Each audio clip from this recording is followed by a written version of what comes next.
Welcome to Terrible Lizards, a podcast about dinosaurs with Dr. David Hone and Izzy Lawrence. On this week's episode, we are live at the Lyme Regis Festival 2025. This is our podcast recording. If you join our Patreon, you can get access to other recordings, including a panel show. That works. Good. So basically, everyone, who here actually listens to the podcast? Can you cheer? Okay, who here has been dragged here / doesn't really know what's going on? 1, 2, 3. Okay, so for those people, we do a podcast about dinosaurs. We do it. We've done it since lockdown. Yeah. In 2020, so we're coming up to a 5-year anniversary. I think we just passed it. No, I think this episode is the 5-year anniversary. Boom, guys. So this is we're 5 years old. Compared to everyone else's lockdown podcast, which lasted about 3 episodes or 3 weeks, I think we've done quite well. Yeah, exactly. So So thank you very much for celebrating this with us, which we didn't really realise we were celebrating. Already one of our mics has failed, so you might be the only people ever to hear this. Drama. What we're going to do is basically have this as a live Q&A. So we have here Dr. David Hone from Queen Mary, University of London. He is an expert in both dead things and alive things. So today, what did we find, Dave, in a rock pool? Oh, we found a pipefish. Yeah, a pipefish. Wow. Yeah, listen.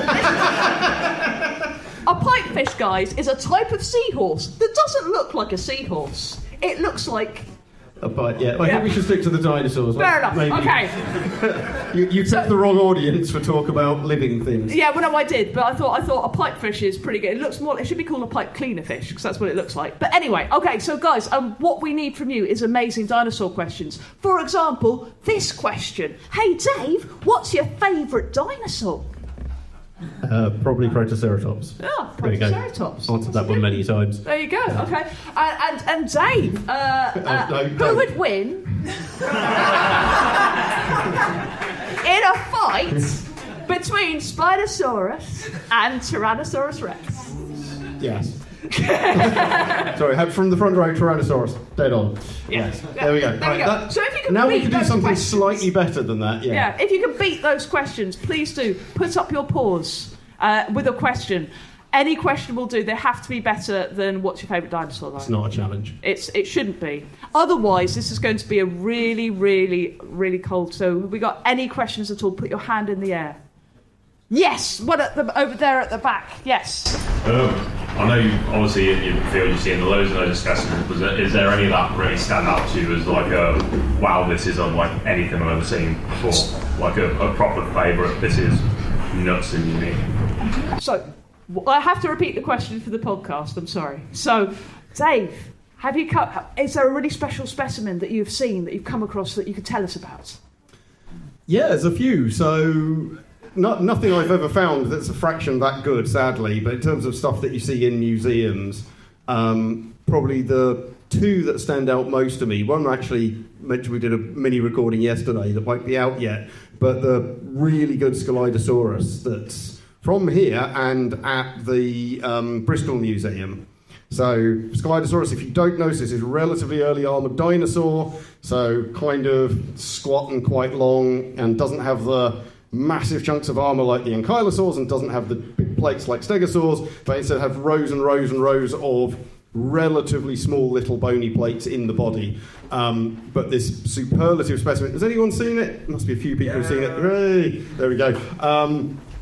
It's about 6 foot long, 7 foot long, but absolutely immaculate. Like, the bone preservation is absolutely phenomenal, and then all these literally hundreds of small little crested bony plates that run all the way along the body are there in their position, so you can just see the rows of them going all the way down the body, and it's just perfect in a way that so few dinosaurs are.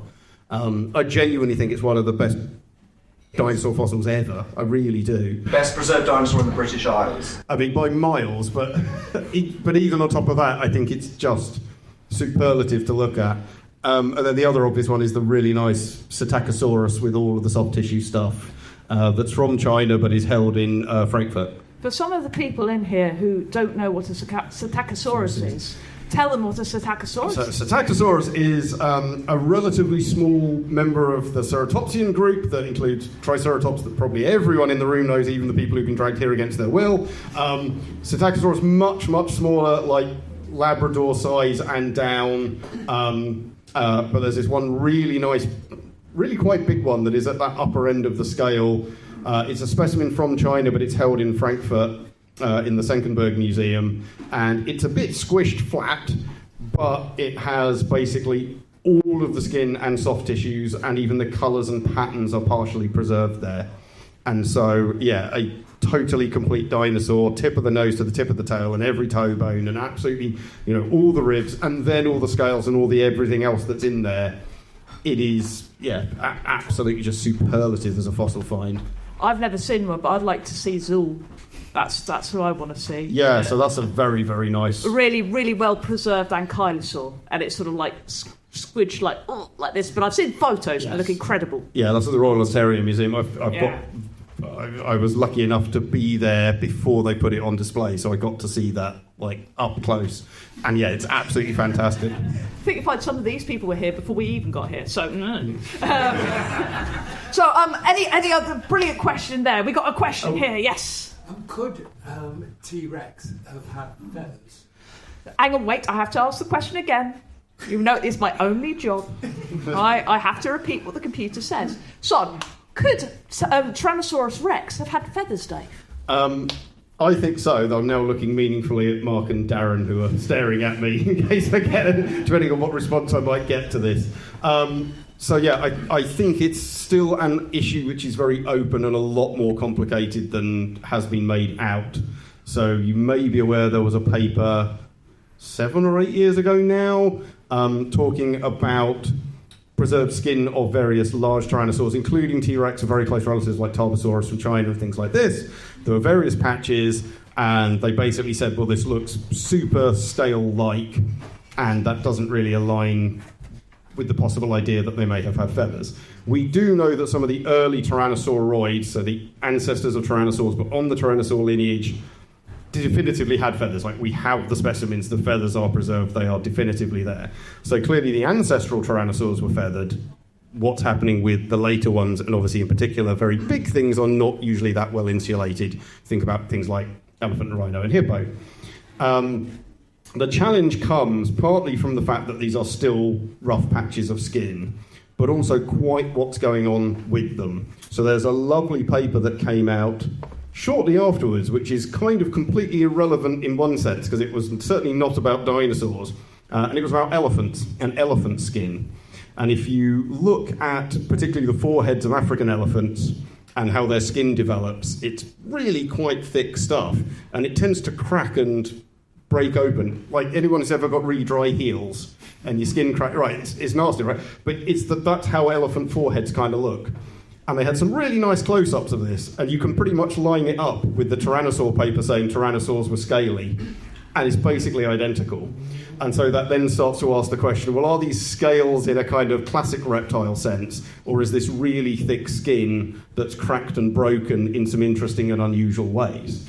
And actually we know that's roughly what's happening with the skin on the faces of crocodiles, which are ancestral to dinosaurs, and so, again, we use the word scale, and that can actually mean lots of different things depending on the context. So, ancestral tyrannosaurs feathered. Tyrannosaurus definitely has some kind of skin that looks like it's scaly, but what kind of scales might that be, and does that mean that feathers weren't present? And that's what I think we really don't know. And to be fair, that original paper said, we don't know that they're not feathered, but we do think they are scaly. Thank you. Very comprehensive. This is the whole thing with paleontology. It is that length of answer for maybe. Yeah, but I'm trying to give a bit more. No, it's good. We know why maybe. We'll get through a lot more questions if I just go, but yeah, for everything. This is true. Has anybody got another question? Yes. What fossil do you want to be found the most? What fossil do you want to be found the most? Ooh, that's a really good one. I think what I've been working on recently... Oh, sorry, that's not quite right. I think what I've been working on recently, I've been doing a lot of pterosaur stuff for the last year or two, and doing a lot of stuff on pterosaur soft tissues, so the skin and scales and body filaments and stuff like this. And it's kind of notable just how little we've actually got for the really derived pterosaurs. So people are already familiar with things like Quetzalcoatlus, this end Cretaceous giant, 10-metre wingspan, but actually almost none of the big pterosaurs, the really big stuff that's like 5, 6, 7 metres plus, we have almost no soft tissue for any of them. And while I don't think they're doing anything wild compared to all the others that we have, it's really quite weird that actually we've got some really good soft tissues from the Triassic, we've got some spectacular stuff from the Jurassic, we've got amazing stuff from the early Cretaceous, and then it just basically vanishes. And it's like, I'd actually quite like to know, is there anything weird going on with the wings of Ashdarchids? Why do you think that is? We mostly just don't have the right kind of exceptional preservation beds, or at least they exist, but we're not finding the pterosaurs in them to then produce that stuff. So, for example, we've now got feathers coming out of Dinosaur Provincial Park in Canada. Not many, but they are actually coming out. And we've got a bunch of pterosaurs from there, but we're yet to find any pterosaurs with the soft tissue preserved. So I think there's some hope for them. But yeah, even if it was a tiny little one, like an Ashdarchid or a Quetzalcoatlus with some soft tissue would be really, really nice. I'd like, right, because this is the thing that bothers me about dinosaurs. A lot of things bother me about dinosaurs. If you listen to the podcast, it bothers me. Yeah, that too, right? But they're broken up into two groups. So the people who aren't geniuses in here, right? Dinosaurs are in two groups. You've got the ornithischians on one side, and you've got the Saurischians on the other. Now, ornithischians, that's your iguanodons, that's your triceratops, right? But your diplodocus are in with the Saurischian, obviously because it's sauropod, Saurischian, but then they've got the theropods in with them. Yes. So they've got T-Rex and diplodocus in the same group, and then you've got the ornithischian, and get this, ornithischians, clever ones of you who don't know much about dinosaurs, thinking ornithischian, ornithology, they're in the same group, the birds must be in the ornithischians. No, because paleontologists are evil, right? So they put the birds in with the theropods and the Saurischians. So you've got Diplodocus, T-Rex, wood pigeons, same group, okay? And from what I understand, which is mostly through half listening to Dave, right? From what I understand, there isn't a good species that really show where Saurischian sauropod dinosaurs split into theropod dinosaurs. There isn't that nice little that one god of the gaps. The stuff at the base is a it's the early ornithischians that we're really lacking. I want you guys to just go out, find some Triassic rock, and just dig through it for me, please. A Triassic ornithischian or let's say a definitive Triassic ornithischian, particularly a fairly complete one, would be very nice indeed. Wait, hang on. No, Saurischian, not ornithischian, because I think we've got Triassic ornithischians. No, we've got Triassic Saurischians. Oh, okay. Yeah, Coelophysis, we've got loads of sauropodomorphs. We've got, Stegosaurus. That's Jurassic. That's late Jurassic. Okay, I'm saying, okay, fair enough, sorry. Whatevs. Cool, that's cool. Then yes, that's not bad. No. Triassic ornithischians would make a lot of difference to sorting out that early phylogeny. Get ticket. Not here, because this is Jurassic, so it's no good. We got a question up there on the balcony. Hi, what is the chance of the dinosaur mating for life? Will they more likely mate and then move? I've got to repeat this, Dave. What are the chances of a dinosaur mating for life and love forever? That's a great question. I wouldn't be that surprised. So, I mean, I think this comes up quite a lot with kind of big open-ended questions like that is dinosaurs were around for 160, 70 million years, whatever it was. They're living on every continent. We've named 1,200, 1,300 species so far. I suspect they're in the thousands, if not tens of thousands species across their evolutionary history. It'd be kind of weird if a couple of them didn't do that. So the question then becomes, can we start to work out which ones might have done it and why might we think that? And so that then comes into those challenging questions of what kind of behavioural and ecological patterns, what kind of ecological patterns drive that behaviour, and therefore can you then work out if those ecological patterns are operating in dinosaurs? Because if you can, that's when you can start to edge towards that question and working out whether or not, maybe not mate for life, but is there kind of extended pairings? are you starting to get weird, complicated behaviours like helper at the nest, where juveniles from the previous year help the adults reproduce the following year, and things like this. So I'd be amazed if a few of them weren't doing that, potentially many of them doing that. Do we have the slightest handle on which ones that might be? I don't think we really do, but partly because I don't think we have an amazing understanding of quite what's driving it in various extant groups. There are some where it looks fairly obvious.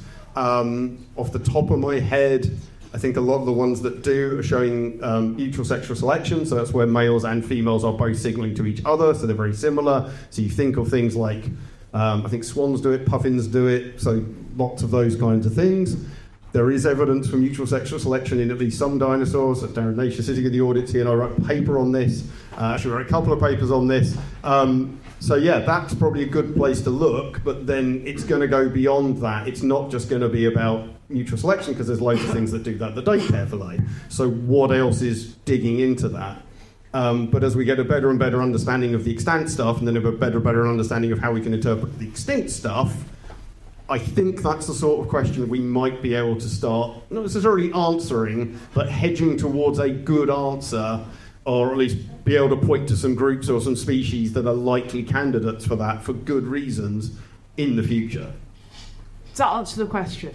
Yeah, it's pretty good, wasn't it? All I got from that is that basically, if you want to stay with somebody forever, make sure you look a lot like them. That's same sort of height or something. That would work, wouldn't it? Yeah, cool. We have a question over here coming out that way. Arms, yes. Hi, two-part question. Oh, two-part. I don't know about that. Go on.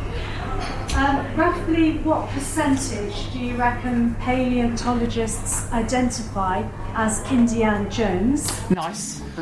The second part of the question, do you, like him, believe that major finds should be in a museum rather than a private collection? So, Dave, as you can see, Dave has modelled himself on Indeed quite heavily here. I had to leave the whip and the pistol behind. Indeed, but you've got khaki-coloured trousers on, but I've actually got like pockets. I'm nearly there, yeah. Exactly, and obviously, look at me. I'm not. I think part A pretty small percentage. I mean, looking around the room, I can see 8 or 9 actual professional academic paleontologists, and none of us, I think, are wearing hats, whips, World War II gas mask bags, and the rest. Inwardly, it might be a few more. Outwardly, at least, it's certainly not that many. For some of them, it's Angelina Jolie as well. Tomb Raider, Lara. Getting into the private ownership stuff, I sit fairly in the middle as a pragmatist more than anything else, like particularly when you look at the stuff in the US, because I can't easily conceive of the US changing their ownership laws of private excavations on private land belonging to the owner anytime soon, basically ever. So it's easy for some people who do say, well, everything should belong in a museum, everything should be public, everything should be science. Okay, maybe it should, but that's just not going to happen. If 16 TRex fighting each other turns up tomorrow on private land, it doesn't matter how much we want it. It's owned by the person who owns the land, and they can do what they want with it, regardless of what we want. So I'm not a massive proponent of fossil ownership in that regard to that big stuff, but also know there's very little we can do about it. And so I would rather try and speak to those people and work with them and encourage them to hand over stuff or loan it to us or maybe donate it or sell it to the museum at a knockdown price or whatever, than tell them that they're evil and halting science, because then they're never going to want to collaborate with us. I also know there are people who think that, I've literally had this argument with one person who I won't name, of absolutely all private ownership of any fossil of any kind ever should be banned. And I'm like, come to Lyme Regis and walk along the beach and pick up 1,000 belemnites in a week. We're not stopping science. If you want a big selection of belemnites, you can come and just pick some up. And they're absolutely a very, very important gateway to get kids and people involved in science and ultimately into academia. And indeed, there are lots of private people who collect and donate fossil material, or who sell it at a discount rate, or who collaborate with academics. So I would obviously like all the big, exciting and important specimens to end up in museums, but I know that's not going to happen. So I don't think there's a lot of... I don't think there's anything to be gained from like really publicly fighting about it. And certainly like telling them off and telling them they're wrong. But it is the most frustrating thing, because what happens when we record the podcast often is that we go, okay, this is what we can say, and then the podcast shuts down, and two paleontologists, I'm just earwigging in, two paleontologists going, well, there is actually this thing, but I can't tell you about it because we can't actually study it, but I have seen it with my own eyes, and that disproves everything, but I can't publish it because I don't have access to the actual material to do it. So actually, you know, private, I do think there needs to be a bit more push, socially, from everybody, for people to share. Just share and enjoy. It's a nice thing to do. Yes, did we have a question? Yes, here we go. Yeah, is there a final nail in the coffin for Sorophagen X? Is there a final nail in the coffin, or is it? I want you to first explain what Sorophagen X is, yes. and also, yes, and why is it in trouble? Is it dead now? I mean, I think it's likely gone at this point. So Sorophagen X was the name given to a very large allosaur that's found in the Morrison Formation, so the really famous big set of late Jurassic beds in western USA. And there was a very recent paper just a few months ago now, basically going back over it and going, well, actually, when you look at this again, this mix of bones that you've got in there, some of that stuff is probably not from an allosaur or a theropod, some of it's from a sauropod. And annoyingly, all the characteristics identifying it as a unique genus, in this case, was on the sauropod material, not on the allosaur or the theropod material. And basically, they've effectively changed the name and said, look, it is still a giant allosaur, and it has some differences, so it shouldn't just be Allosaurus fragilis or Allosaurus, can't remember the other species Regis. Weird long arms for no reason. Jim Madsen, thank you. I knew it ended in an I. But it's probably best thought of as a different species of Allosaurus. It was originally a chimera. So the holotype specimen was chimeric. And chimeric means that there's two dinosaurs in the same specimen. Dan Chury, who was the guy who did a lot of the work on Sorophagen X, I don't think he's publicly spoken about it, but he was posting on Facebook going, yeah, that looks like quite a good argument. So even the guy who did the original work is going like, yeah, I think you're probably right, and I think I've probably made a mistake here. Was it the same with Dakotaraptor as well? Dakotaraptor is a more complicated one, but just to finish off the Sorophagen X, I mean, in a lot of ways, this is a really, really minor change. Like, I've seen people going, oh my God, this changes everything. And it's like, ultimately, it changes very, very little indeed. There was a giant allosaur knocking around in the Morrison before, and there's a giant allosaur now. It's just got a slightly different name. That's really all that's actually happened. It is...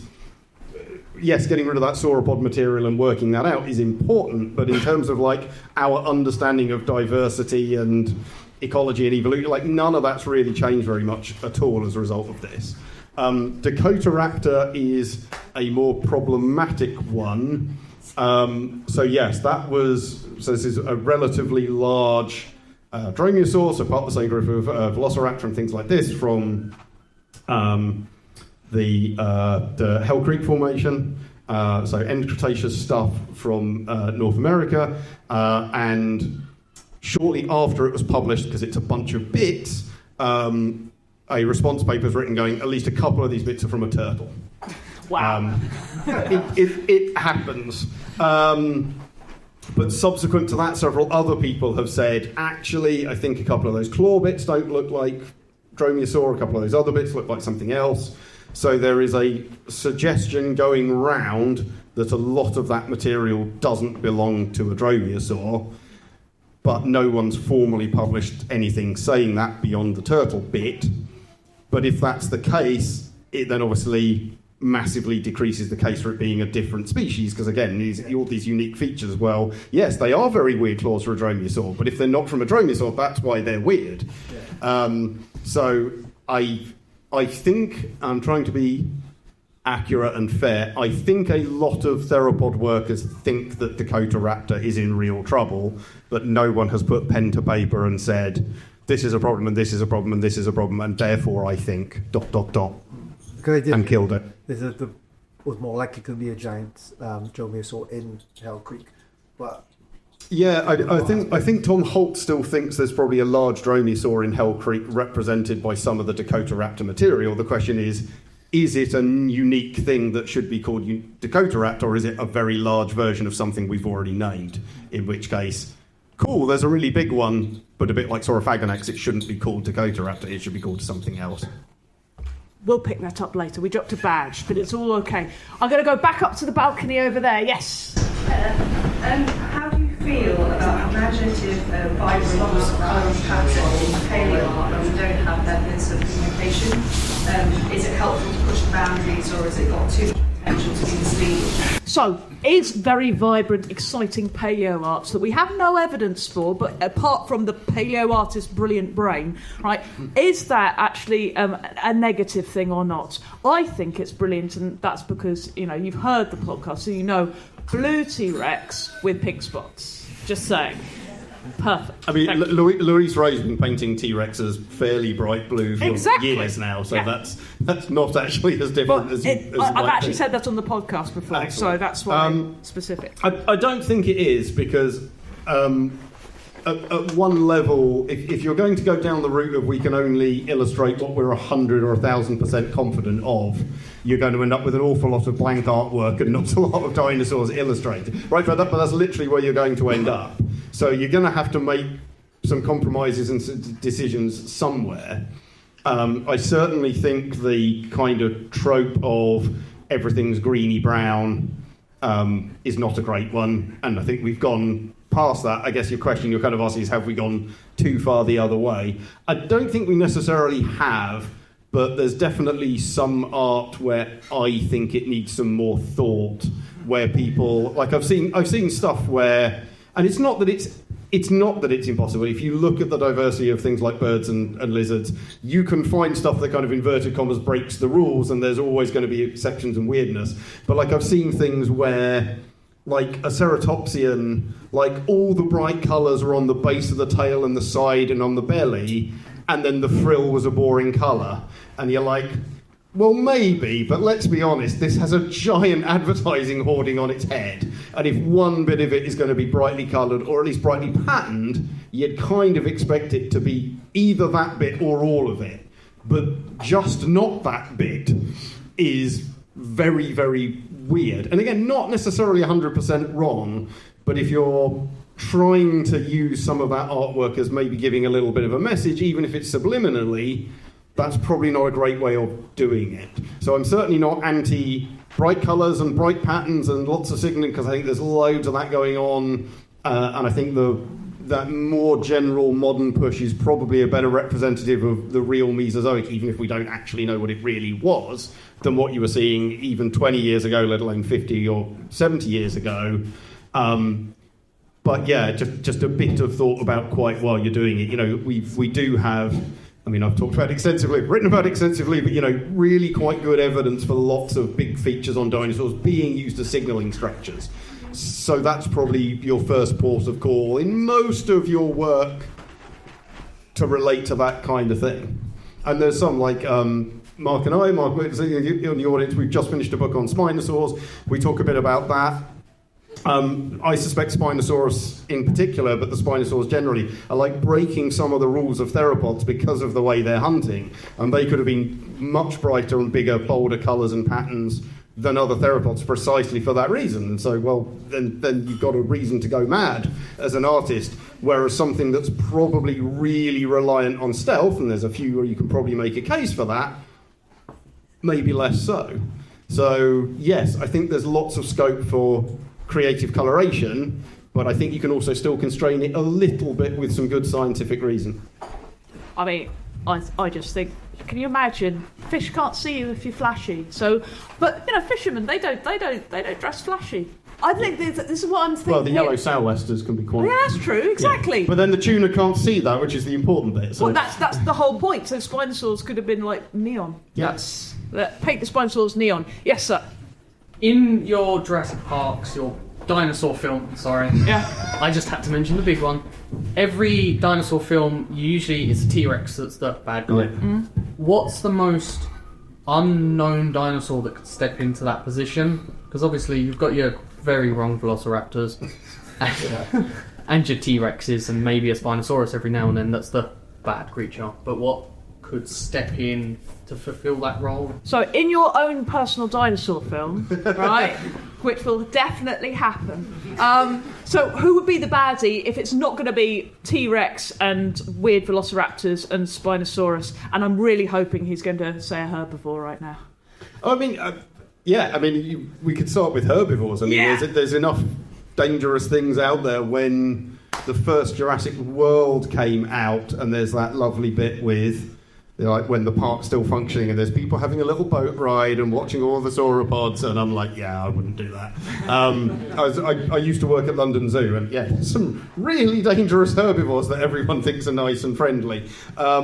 Giraffe can kick in all directions. Yes, yeah, and stove your head in if they don't like you very, very easily. So yeah, but also, you can still have tyrannosaurs, but there's an awful lot more tyrannosaurs than T-Rex.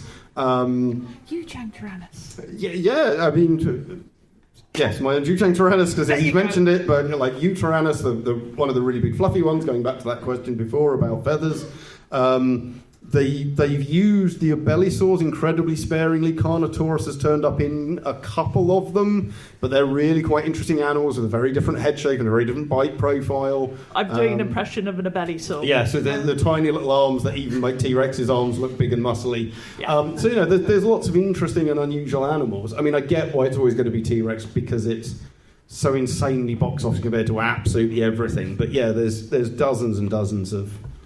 Not just species, but there's certainly a handful of lineages which are interesting and weird and just haven't been used, or they've appeared in the background and vanished again. I just want an ankylosaur just to go in and smash stuff. I think if an ankylosaur was in a mood and walked through here, we're all dead, right? A T-Rex would eat about, most of us would live if a T-Rex attacked this place. But if an ankylosaur wants to get us, we're doomed, right? They're just like smashy, smash, smash, smash. That is literally... They should be called Smashy Smashes. But, good. I'm now going to ask a very mature person to give us his question. Yes? Did the Spinosaurus swim? Aha! So this is an amazing question to ask an expert on Spinosaurus. You're an impressive audience member. So, did the Spinosaurus swim? I'd be surprised if it didn't. There has been a paper 18 months, 2 years ago, suggesting that they're so tall and so unstable that even if you just floated them in water, they'd have a tendency to tip over onto their side. They could eat rocks, like bats. Yeah, so I mean, I doubt it's at least possible. I personally doubt they were that extreme, but I have written myself about how I don't think they're probably very good swimmers at all. So that's the question, is like, less can an animal swim, because almost everything can swim, in the sense of, if you put an animal in water, can it move a bit? However badly it thrashes around and makes a mess, does it actually go in the direction it wants to, at least a bit? And almost everything will go in the direction it wants to a bit. All the way up to things like tuna and sailfin and sailfish, which are extraordinarily fast and agile and very, very quick-moving, or things like dolphins. So where on that spectrum does Spinosaurus sit? And I think it's much closer to one end than the other. So if I dropped Spinosaurus in a pond or a lake, could it get around a bit? Yeah, I think it could. It would swim. Is it swimming well? By any measure, no, I don't think so. Because he's watching Walking with Dinosaurs. Yeah. I'm sure he's watching Walking with Dinosaurs, and I disagree profoundly with the interpretation of Spinosaurus or anything like that. It's like, if I hadn't already made that clear. It's amazing. Excellent, brilliant question, well done. Okay, so there's so many questions. I'm going to go to a pink shirt person over here, yes. How do you think maybe the mainstream media can better communicate and represent scientific research, maybe like yours? And kind of the second part is, why do you think maybe not enough people know about Mary Anning? I always seem shocked when people don't know who she is, even like down the road. Do you live here in Lyme Regis? You used to live in Lyme Regis, and you're shocked that people haven't heard of Mary Anning outside of Lyme Regis. Okay, that kind of I could kind of understand a little bit. You've got statues over here, but yes. So, what is the problem with media and how they portray scientific discoveries, particularly about paleontology, Dave? And why hasn't enough people heard of Mary Anning? So the first one's, I think, relatively easy to answer, which is the problem is like absolutely every single part of it.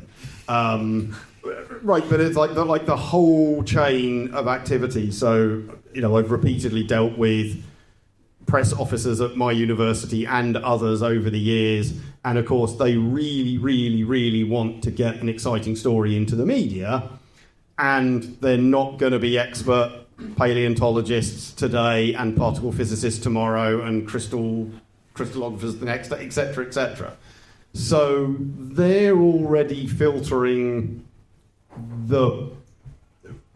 speaking of some of my colleagues, not necessarily great explanation that reached them in the first place, which they're then trying to push how exciting it is, often based on some misinterpretation or some exaggeration which they think is okay, but I would argue isn't, which is then being fed to a journalist who's, and then increasingly these days, a freelance journalist, who's now got to convince an editor to let him write the story and pay him. So he's going to push the story, and then the editor's going to want to make the money back and make sure they get the clicks on the website or the readership on it. So they're going to push the story. And so guess what? It just gets turned up and up and up and up and up and up and up. And even with you as an academic, as at least some of you know, like I used to write for The Guardian newspaper, and I've written for others as well. And I have written pieces and put it in, and then they go, yeah, we're just going to run it past the editorial team, or even it's launched, and then The Guardian were very, very hot on this, of launching stuff and then editing it. I've been repeatedly caught out where I've read an interesting news story, and then I go back to the website a few hours later and go, oh, there's a completely different headline. Click it, it's the exact same story, because they've gone, this headline isn't doing the numbers we expect, and so they change it. But if you've seen it before, you go, and then they'll go in and edit the text as well, because they've got all the live metrics, and they're going, no one's reading this quote, or no one's reading past this quote. Okay, we should either move that quote down or delete it, or it's so exciting we should put it in the top line, and they're messing around with stuff. And then they edit little things. But that's not me, and I wrote it, and I know when I say, this is among the largest, and they're like, no, it's just largest, it just looks nicer. And then suddenly the meanings change, because then someone else is nicking that. And before you know it, there is a quote, Dr. Holmes said, it's the largest ever. And I'm like, not only did I not say that, I didn't write it, and someone else edited it under my name and my byline. So that is happening. And when that's happening almost every single step, I don't know how you begin to fix it.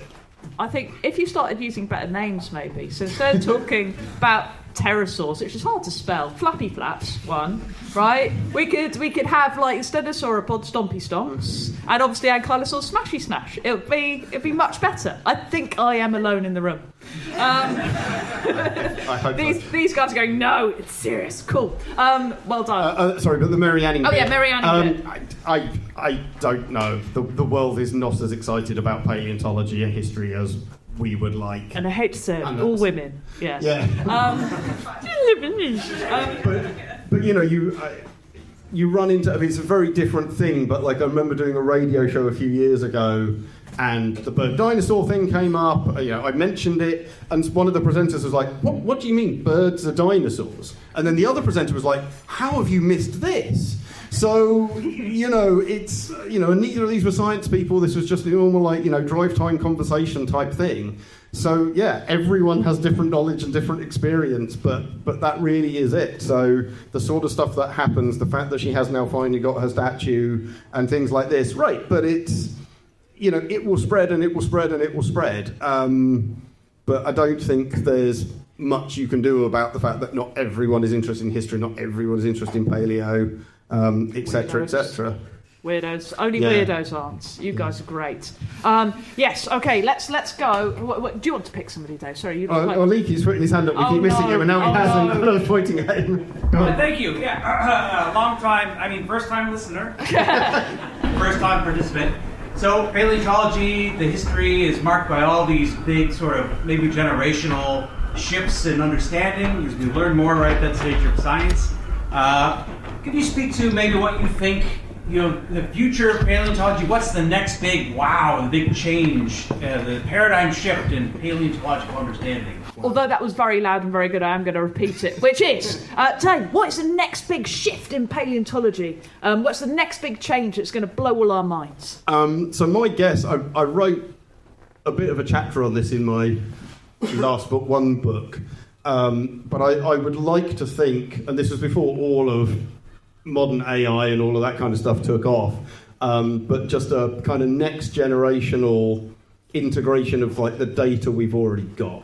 As in particular, you look at something like a lot of the work that people like Larry Whitmer and John Hutchinson are doing, where they can go in, like 3D scan a whole skeleton, work out where the muscle where the muscle attachment sites are based on scars on the bones in comparison to modern species. You can then restore them. You can do an estimate of how big those muscles are based on some other factors as well. And then you can start getting computer programs to try and work out, well, what's the optimal way of moving this bone or moving this joint? How far can the joint move? How fast can it move? How strong is that muscle? And start getting it to move and walk and run. And then testing things like how quickly does it accelerate? How quickly or how fast can it turn?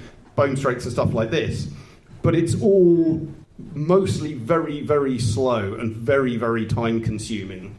But it's been done a few times now, and I do think, not at risk of doing the fusion. It'll be in 2 years. It'll be in 2 years. Yeah. It'll be in 2 years. It'll be in 2 years. But I can see well within my career lifetime, like in the next 20 years or so, we get to the point that's bordering on automation. Like, you can already go into a museum with an iPhone and LiDAR scan a skeleton and it will do a decent reconstruction just on your phone. Imagine if it can then put the muscles on for you and then do that analysis. And then suddenly we're in a position where, rather than someone basically taking their entire PhD to go, I think TRex accelerated like this and could turn this well and maybe reach this top speed, we can do that for every skeleton we've got a decent skeleton of in a day. Because that's when you start getting next level understanding. When we have this, how fast was T-Rex? We've got a pretty good idea. How will it accelerate? Pretty good, etc., etc. What about what it may have been eating? Oh, we haven't done them yet. So it's kind of meaningless because is it faster or not? But if you can do that for basically everything, okay, these are the things that are faster than it, these are the things that are slower than it, these are the things that could accelerate better but might have had a lower top speed, therefore it could only hunt effectively if it could get within this range of those animals. That then really starts to change how you look at them as a species and what the kind of things they must have been doing in order to have been effective predators. And that, I think, will change a lot. But that, I think, is maybe doable, because we've done quite a lot of it already. What I want to just say is that every statistician in this room should be very, very happy, because what they basically said, what bigger data sets? As the answer to how to prove more Excel is the answer to all of our problems. Yes, multivariate regression analysis. Yes, done automatically. But that is, I think I want them to find something bigger than T-Rex. There we go. How about that? How about that? More exciting. Diplodocus is quite a lot. Okay, well, you and me. You say potato, I say rar. Okay. Yes. Sorry, this is a podcast question, not a dinosaur question. Excellent. Not allowed, please kill me. Is there anyone that you've had on the show that you like to have back? Or is there anyone that you've not had that you really, really like to have? I think nobody that we've had on the show we want back.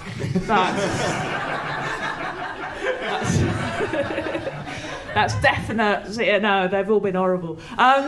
We've definitely tried to get as many different people in lots of different ways to cover, a diversity of people who are working, both on what they work on and those people themselves. And we keep trying to push that. That doesn't mean we're against bringing people on, but even after 5 years, it's kind of like, we could probably get someone new rather than someone we've had before. But unless they're bringing out a really cool paper or something that we really want to talk about, because that's cool. Because I like that sort of stuff. So anybody who's got some new stuff, that's great. Because Dave brings out papers, but And then there's all kinds of people that we've asked and have said yes, and then never got round to doing it. There's all kind of people we haven't asked yet for various reasons, and we'll probably ask eventually. But like getting some people on is just. I mean, there's one person who I'm actively collaborating with on a project at the moment, and I think they've now said yes 6 times without ever actually giving me a date, and on one occasion gave me a date and then never logged in on the day, and that was 6 months ago. So they haven't got on yet. I have hopes that one day I might be able to persuade them to actually give us some time to record. Indeed. And it is tricky to sort of pin people down. We do have to sort of stay up in the middle of the night to get people in America and that sort of thing. So it's, it can be a struggle getting people sometimes. Yeah. But yeah, I think the people we've got have been all right. Yeah, we were really lucky because we started off in lockdown. So any single contact we had, so the fact that the first series we got celebrities to come on to ask Dave questions because they don't know anything about dinosaurs. Well, to be fair, Chris Packham did, but it was that sort of case of just go, what question would you ask? And Richard Herring asked very inappropriate questions, very inappropriate. Don't listen to that episode. I mean, it's fine. But yeah, we were lucky because when we started, so many people were very generous with their time, which was really great. And now everybody's got lives, it's harder to get them. So this is the issue. But yeah, good question. Podcast question. See, I love the way that everybody's very tentative, except you, sir, with your hand right up. So, Go. No, it's you. White T-shirt boy. Oh, yeah. Sure. Well, thank you. So it's been 5 years, and I've heard you say that a couple of times that some fellow paleontologists listen to the podcast. Has there been anything in the last 5 years that caused major controversy and there's got some backlash on? That was that bit where Dave was wrong. I feel there's been plenty of occasions that I've been wrong. I know there are, because Darren usually emails them to me. What you don't realise is how lovely this is for me, because basically I'm watching Dave have a slight meltdown as some very significant people in his life are there just going, is that correct, Dave? And he's going, oh my God, what if it's wrong? Normally, I can edit. I mean, yeah, I don't think we've done anything directly that has caused any big commotions, because I may hint at certain things, but I do try and be relatively polite and professional about stuff I disagree with. And, half the time people know anyway, if I disagree with their work or whatever, but I still try to be careful about how I talk about it. Though literally, we were told today about a recent guest, who I won't name who was on, who apparently a couple of days after the podcast went out, got an email from some random guy going, I think you're extremely disrespectful and you're a disgrace to the profession. And we're like, we thought that was fine. Yeah. I don't know. I think someone had a real sense of humour failure. So it's totally news to me. So I'm going to contact them and say, I'm really sorry that happened as a result of having you on. Be nice to our guests, please. But that's genuinely that's by far the worst thing I've ever heard of. Yeah. And A, it happened in the last few months, and B, I had no idea about it before about 6 hours ago.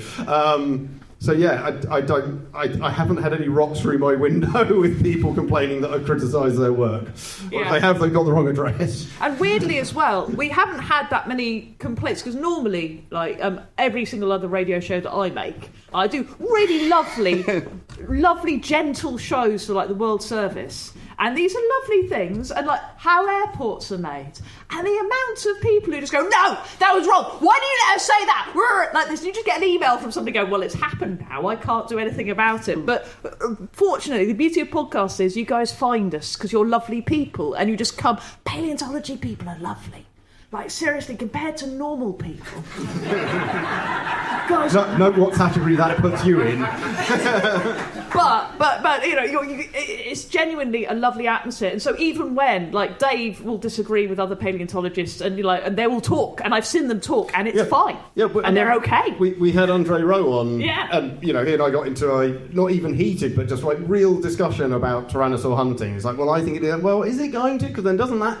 Yeah, that's a good point. But have you thought? Oh no, because we want to know. We want to know, and we might have our biases and prejudices and differential data and understanding, but ultimately we want to move to the right answer. No paleontological rap battles is what I'm saying. Yeah, it's quite lovely, really. You wouldn't want to watch it. Let's be honest. It'd be a disaster. It'd be great. It might cause the next mass extinction. So let's have another question. You've been very good because you've been like this all the time, like this. So yes, what's the question? As someone who's worked so much on tyrannosaurs, do you have any fun little pet hypotheses about what they might be using, what drive tyrannosaurs might be using their arms for?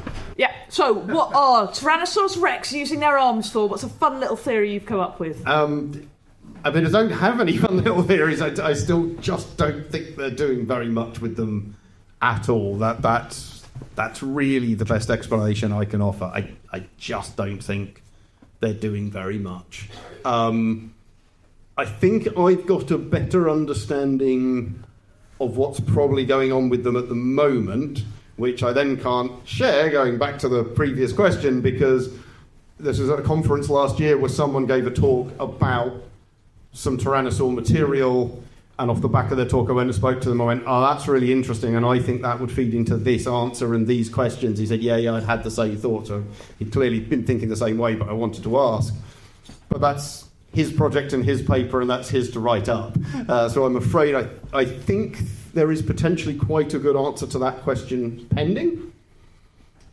Cat's cradle. I'm not going to give away someone else's research. Sorry. Definitely cat's cradle. But I liked the first answer that you gave to that ever on the podcast, which was that there's some sort of genetic reason that if you've got a big old face with a big old jaw, you need big old neck muscles, and presumably the genetics to have big old neck muscles is also connected to the shoulder, and if you're going to have a big old neck muscle on the shoulder, you're also going to have little arms. Well, so that's one of those Mike Habib's idea, and it's not quite that. It's more that the reason they haven't reduced further is because at least some of the Hox genes, the developmental genes for building the shoulder or the arm, are linked to the shoulder. And if you have a lot of neck musculature attaching to the shoulder, which you need when you've got a head like that, maybe it's actually hard to reduce the arms further and get them down to moa-like or kiwi-like reduction without messing up your shoulders. And of course, if you mess up your shoulders, then you don't work. So his idea is kind of what's the limit on arm reduction in tyrannosaurs, which is interesting. That's my favourite answer. Okay, so we got one over there. Well, can we do it up there first? Up there first. Yeah, up there, please. There have been some reconstructions that, despite at the time being based on the best scientific knowledge, turned out later to be quite wrong. Megalosaurus! Sorry. Or like the Asphodentatus, the one with the weird vertical mouth that turned out to be wide, because the skull was crushed. I don't know that one. Do you not know that one, then? Dave doesn't know something, you win the podcast. Sorry, everyone else.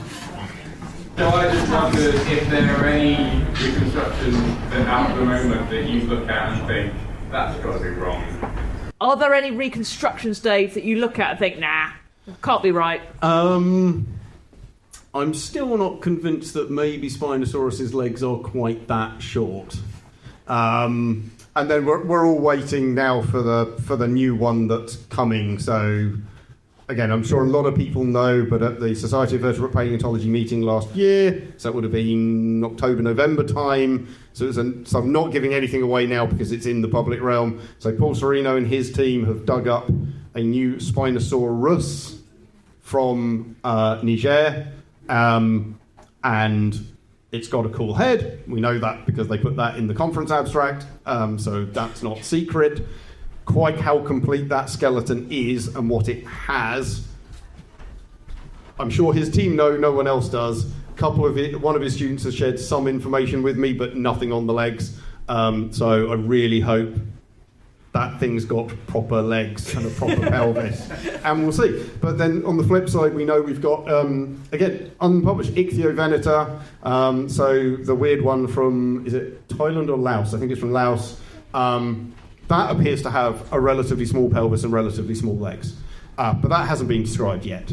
But there are photos of that doing the rounds from the museum, so it's not exactly secret when the museum have put the specimen on display.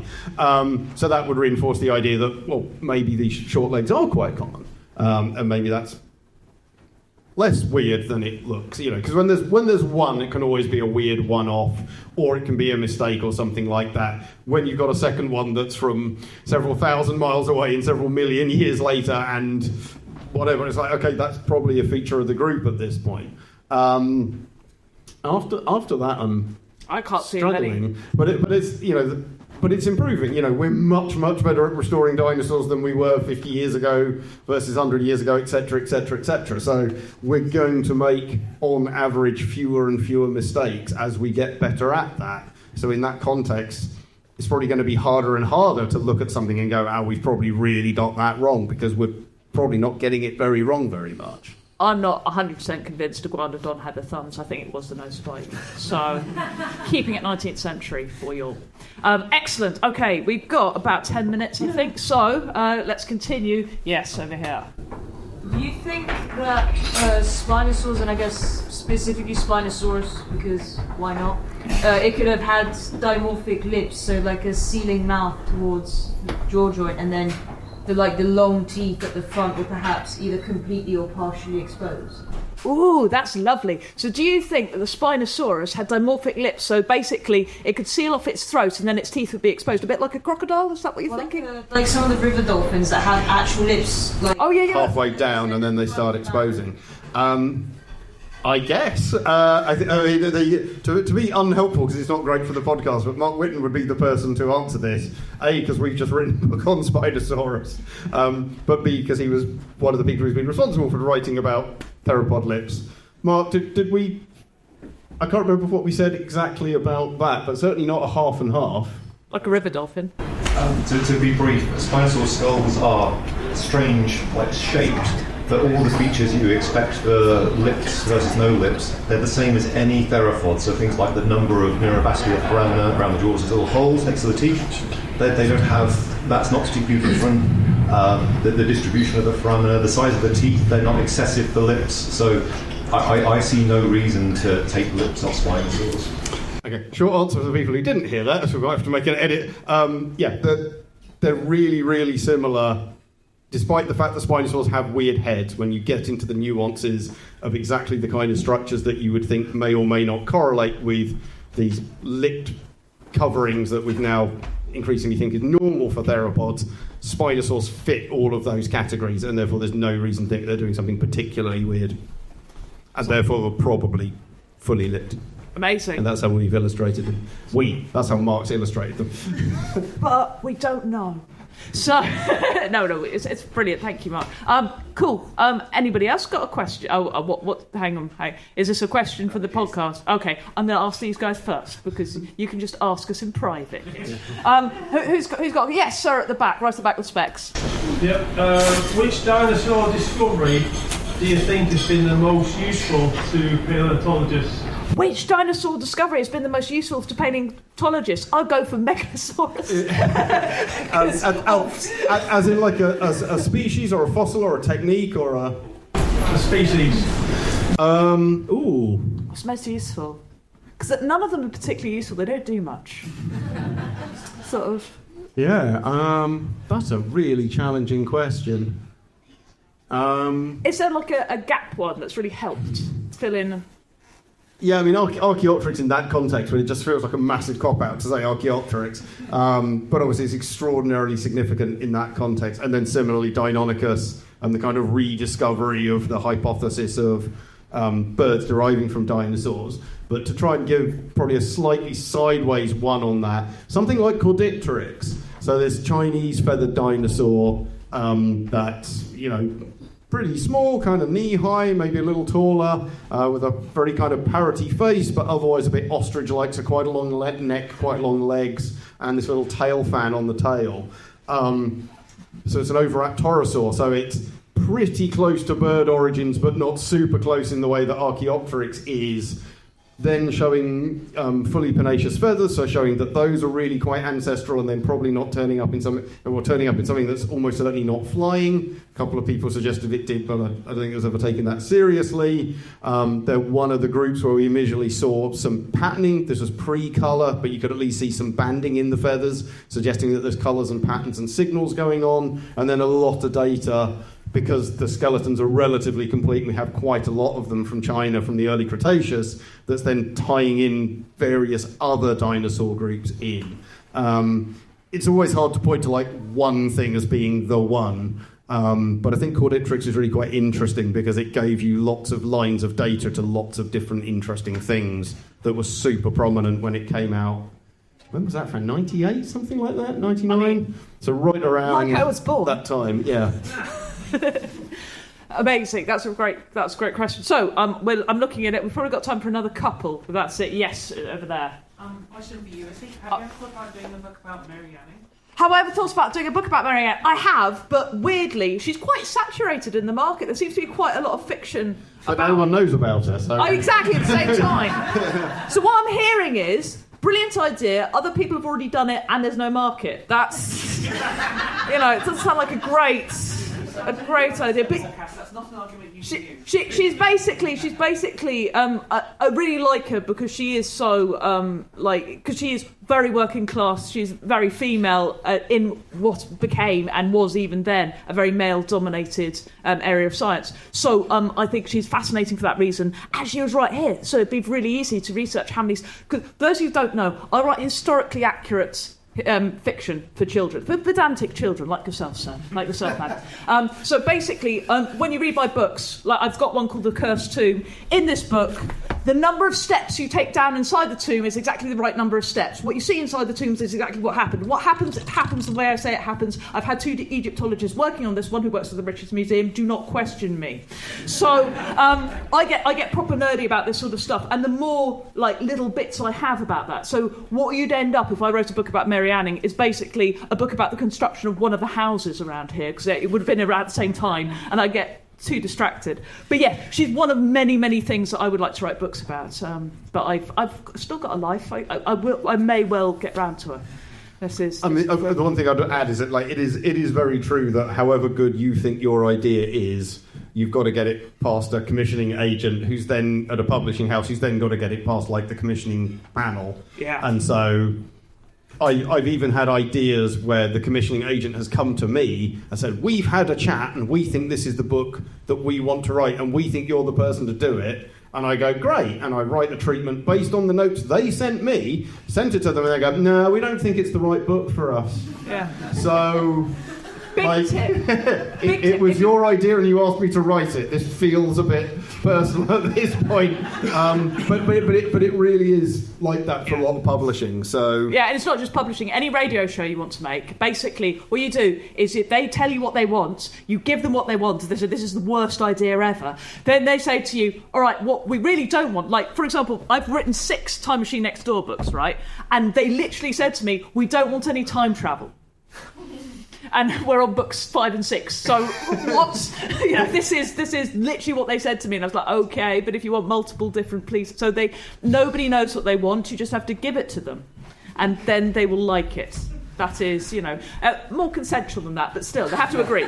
But yes, that is it. Okay, we've got time for one final question. Which one do you want, Dave? We've got 3. We've got one there, one there, and one there. Which one? Go on. Middle, sir, there. You had your hand up. Yes, you, sir. Yes. Did T-Rex walk like an Egyptian? Amazing. Is that a question for both? Can I answer one part of this question? Yeah. Basically, our theropods were walking like modern birds. There we go. Backwards and forwards. So there's 2 parts to this question. I'll answer the first part, and you can answer the second part. Did theropods walk like an Egyptian? So what you it's a very stylized form of art, ancient Egyptian art, and the dancer is this. Now, everybody in here knows, because they've listened to Dr. Dave Hone, that dinosaurs can't do this because they've got semilunate carpals in their wrists. Well, not all of them. Not all of them, but Yes. theropods, like T-Rex, couldn't do this. No, they... No, because that would be a broken wrist. When you see a velociraptor in Jurassic Park, they've got broken wrists, right? They can only fold this way. So if you can get your finger to your that little finger down to your arm, that's how they fold their wings, like that. So, in answer to your question, no, it's not possible for a T-Rex to dance like an Egyptian. I will now pass over to Dr. Dave Hone of Queen Mary University to answer the rest of your question. So the second bit, so like the apparent head bobbing of birds. Crows, they always keep their head. Yeah, so they're keeping the head level, but of course it's a kind of optical illusion that they're bobbing up and down. It's more like moving forwards and backwards. Yeah, but I think it's still the same stability issue, and therefore I would expect them to do something similar, but I don't know if there's any data on when that evolved. Something about the neck structure. Yeah, that's really getting out. I remember us doing quite a long discussion about this on an episode, but it may have been the bonus episode, and I can't remember what I said then, and I haven't read up on it. We've definitely done stuff about the F-shaped necks and how Spinosaurus might have been like. But that actual. Oops, sorry, I think I've just done but that actual like head bob. Apparent head bob and stability issue. I mean, I'd be quite surprised if they didn't, because moving your head whilst trying to see is a pretty bad way of operating as a carnivore. Some birds do it, some birds don't. Yeah. There's some groups that seem to. I mean, this is the uncircuitous, long-winded answer. Don't know. There's other people in this room you can ask afterwards. All I want everybody to go away with this evening is the idea of just gently picking up a T-Rex and just lowering it and doing that, just to see its head be like, whoa. Because, it's quite a good workout for a T-Rex. It's got a heavy head. Okay, so you guys have been utterly amazing. Here is the plan, right? What we're going to do, Dave is going to go and toddle himself into, there's a little lounge room over there, which should still be empty. If it's not, he'll be here. But if it is empty, he'll be over there. I'm going to be here. We're going to be selling books. I'm going to be selling books mainly for pedantic, short people. I don't have anything about dinosaurs. But if you want some historical fiction on your girl, right? If you want some actual books about dinosaurs and to know stuff and to meet a real paleontologist and do all the things you came here for, go see Dave. If the queue's too long, just come and chat to me. I can give you a bookmark. But other than that, we've got to do the 1, 2, 3 thing. And guys, we don't guys, have to. We do have to. We do have to with everybody. You can either do a pterosaur squawk. You could do a T-Rex roar, a Spinosaur roar if you wanted to, but it's got to be loud, it's got to be after 3. So, and Dave's got to do it too, because he does it every time. So after 3, 1, 2, 3.